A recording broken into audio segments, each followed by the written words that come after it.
Na nossa série sobre os números bíblicos e seus significados, eu recebi esse comentário aqui em cima. Quero falar sobre ele e os perigos da interpretação dos significados bíblicos, ok? Mas antes eu quero me apresentar. Meu nome é Marcos Botelho. Todo dia aqui nesse canal você tem conteúdo sobre interpretação bíblica. Segue aí. Eu entendo perfeitamente essa pergunta porque a gente é de uma geração científica, a gente é uma geração da exatidão. Então, se a gente marca um encontro, uma hora, você atrasar 20 minutos é ofensivo.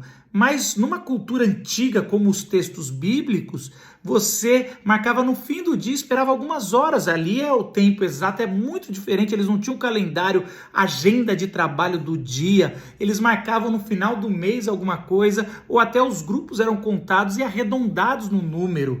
Então, a gente tem que tomar cuidado de não colocar a nossa cabeça científica como algo que é a regra que tem que colocar ali na Bíblia. Porque o que é perigoso e o que é errado é a gente interpretar e colocar no texto algo que não estava na cabeça do autor bíblico. Porque foi o autor bíblico e a cultura que ele estava lá há muito tempo atrás que foi inspirado por Deus. E a gente tem que buscar o que aquele autor estava falando e o que o primeiro público estava entendendo.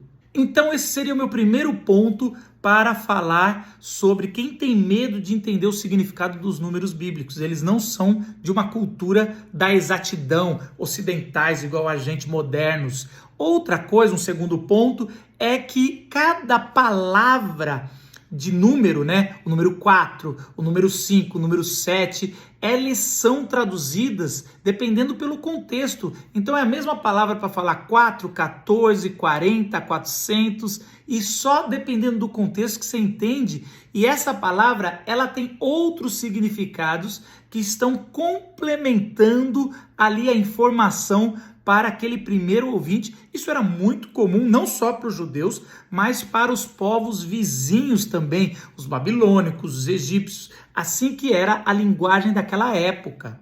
Um terceiro ponto é que o texto bíblico não é um documentário ou um texto científico. Então a gente costuma ler querendo entender e encaixar na história que a gente tem moderna, mas o texto está preocupado e tem a função de passar a revelação de Deus para o seu povo.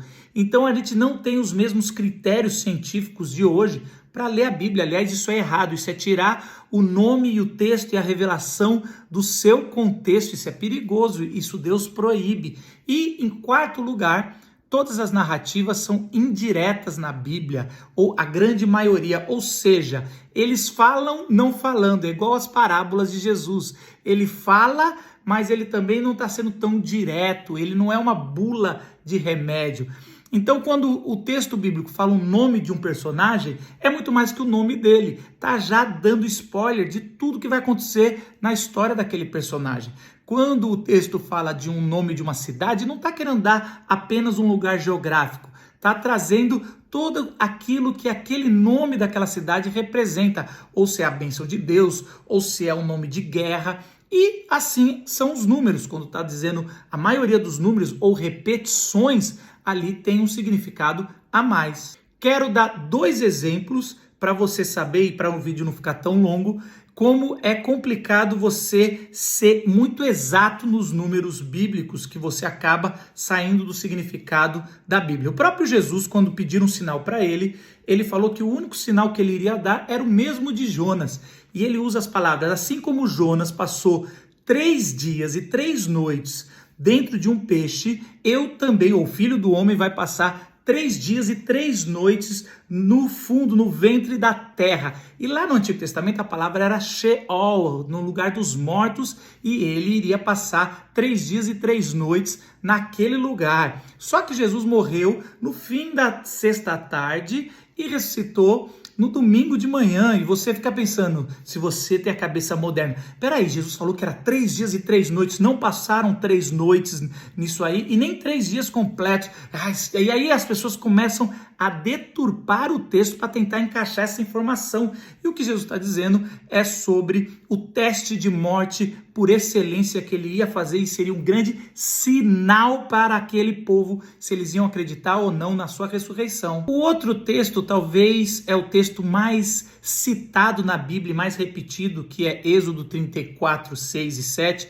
quando Moisés fala a revelação mais profunda de Deus ali, que Deus ele é misericordioso, compassivo, e o amor dele dura por milhares ali de gerações ali, e ali o milhar não é exatidão, porque está dizendo que é incomparável, é incontável, o número 1000 é um número, significa incontável, e aí ele está falando como é incontável o amor de Deus, e depois ele vai falar que ele também vai punir aqueles que estão errados, não só eles, mas até a quarta geração. E se você tem a cabeça de exatidão, falando que o bisneto ou tataraneto de alguém tem a ver com o pecado de alguém que Deus vai ficar punindo, e aí vem essas teorias doidas de pecado hereditário, e na verdade a gente já entendeu o que é a quarta geração, que ali é o completo, vai punir por completo aquela pessoa, e se os filhos continuarem também. Por isso que o número tem muito mais a ver com significado, com exatidão. Tá vendo como é perigoso não levar a sério a intenção do autor, a cosmovisão dos autores bíblicos. Isso que é perigoso. Interpretar a Bíblia é necessário conhecer a palavra de Deus e não ficar com tabus ou dogmas dos dias de hoje científico empurrando no texto bíblico. Tem gostado da nossa série? Não deixe de compartilhar com seus amigos, e no próximo vídeo eu vou falar sobre os numerólogos, a numerologia. Marcos, meu nome tem tal, eu nasci no dia tal. Será que tá certo também? Nos vemos no vídeo de amanhã. Próximo!